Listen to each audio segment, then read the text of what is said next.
В нашей деревне, которая называется Урус-Тамак, Бавлийского района, в Татарстане. Конечно, несколько по-другому говорят у нас, да.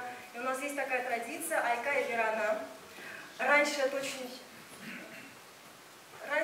конечно, все эти традиции были сохранены, но впоследствии сейчас стараются возрождать. И вот мой дядя Алексей Михайлович Пронин пишет книгу о моей родной деревне и рассказывал значит, об этой традиции, что молодежь от Троицы до Пасхи поднималась на гору Айкай Гурейс.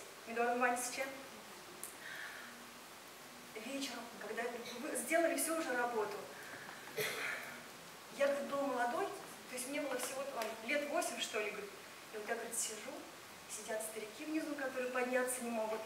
И когда, говорит, мы слушали, как поют Айкай, а пели многоголосием, то, говорит, старики гордились тем, что у нас молодежь растет. И вот, говорит, это чувство у меня запомнилось на всю жизнь.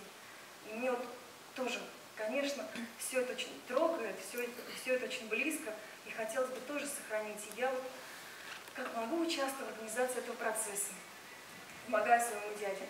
Я спою совершенно небольшой отрывок, кусочек, как могу.